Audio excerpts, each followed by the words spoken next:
Kinich is being rerun now, so let's look at his teams. Most of his damage comes from his skill. Due to his passive, you can do more of him if opponents are affected by burning or burgeon, so that's why you're going to see a lot of pyro. If you're familiar with this channel though, you know we're going to experiment with other elements and reactions, so stick around for that, because in my opinion, they're some of the most fun teams for Kinich. I found this first team to be Kinich's strongest team on launch, and we will look at how it's improved in a minute. Off-field pyro from either of Xiangling or Dia will give the burning aura. Whichever of the two you go for will hold Deepwood to shred the enemy's dendro resistance. Farina's going to vape a lot of her hits for big damage. Xiangling's damage won't be as high as usual if you go for her because she's holding Deepwood and she's not vaping. Her damage is brought up by Farina's fanfare buff though, and it's a nice buff for Kinich too. As for who you should choose between Dia and Xiangling, Xiangling gives more damage, Dia gives more defensive support and is prettier. If you're sick of Bennett, you can trade him for Baiju, give him Deepwood instead, and then maybe run Instructor on your pyro unit to give Farina more elemental mastery. Now, I mentioned we look at how that team's improved, and here it is. For whatever reason, Hoyoverse decided, you know what, let's only have one pyro character for the entire pyro region. Fortunately for us, Mawika's a strong one. She's giving us more damage that you get from Xiangling, and you don't need a bunch of energy recharge, which is a massive relief. She has a nuke on her burst, then a skill that keeps off-field pyro application consistent, and she even buffs Kinich after she's used a burst. If you want your Kinich to deal as much damage as possible, you should give Mawika 4-piece Cinder City and Farina 4-piece Deepwood. I can't be bothered with all that though personally, so I've just got Farina on Golden Troop and Mawika on Obsidian Codex as usual. Sticking with the French supports, we're going to trade Le Cake for Le Cabbage Shower. Quick disclaimer, despite a lot of people's assumptions, you don't need Emily for Kinich. However, he is limited for optimal supports and she does synergize well with him. They both benefit from opponents being affected by burning. I want to give Pyro MC a shout out here. Basically, you hold their skill for off-field pyro application and then their C1 is going to give Kinich 15% damage. I prefer Mawika, but thought I'd include Pyro MC for those that don't have her or are using her in another team. 4-piece Deepwood on Pyro MC so Kinich and Emily deal more damage. C'est magnifique. Okay, so we know an off-field pyro applicator and Bennett is a good pair to run with Kinich. What if you don't have Emily or Farina for that last slot? Well, in that case, I guess you can get fucked. But seriously, I think the lack of options for that flex slot is Kinich's biggest weakness. Yansan gives him an extra option though. She gives characters a lot of attack, especially if you move around a lot, which Kinich does. You can also give a 4-piece scroll, and if you start with Kinich's burst, you're going to be able to give him the 40% damage bonus immediately.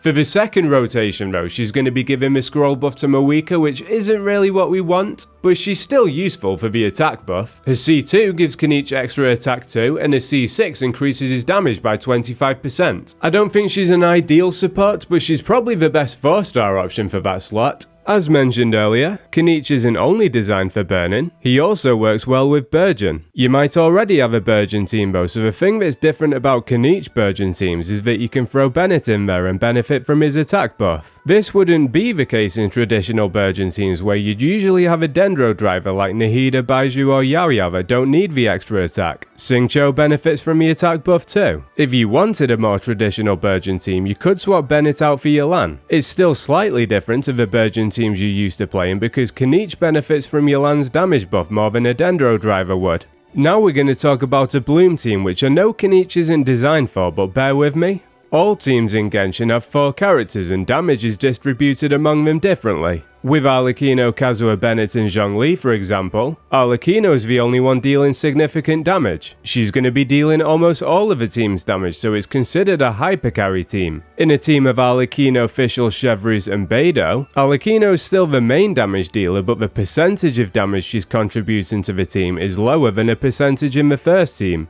With bloom teams, the blooms themselves are essentially a 5th unit in the team. We usually pick 4 units that create as many bloom seeds as possible and buff the bloom seeds' damage as much as possible. Something like Nahida, Nalu, Collei and Kokomi for example is essentially a team where the bloom seed is the hypercarry. In this team here, the damage distribution is switched up. Instead of the blooms acting as a hypercarry, it's more balanced like the Arlecchino overloaded team I talked about. Kinich, Farina and Yelan are dealing large percentages of the team's damage, and this time the bloom seeds are just off-field sub-DPSs that deal consistent but smaller damage. They're just here to bridge some of the gap from not running Kinich with Pyro. Farina gives a buff to everyone and Yelan gives her buff to Kinich. Xilonen isn't doing much for Kinich, but she does a lot for Yelan and Farina. It's also nice to not be restricted to a circle like the teams use in Bennett. I've actually used this team in a lot of Abyss seasons. When there isn't a specific mechanic like Hydro Immunity, it's actually close to his burning teams. Sticking with the same team but a different healer, we have Escoffia. You can probably tell by now, I don't like adhering to intended gameplay mechanics and much prefer to explore team comps with flexible units that accommodate it. It's only right with Escoffia being a chef that she allows us to cook like this. 4 different damage dealers, 2 of them buffing Kinich, 3 of them if you have Escoffia's weapon. Not being too burst reliant outside of Yelan helps too, with there being all this new content where we start off without our bursts. Rather than writing the team off, genuinely give it a go in the Abyss and let me know what you think, as I'm finding it's competing with some of Kinich's best teams. This team technically has all the elements for Hyper Bloom, but will be triggering hardly any.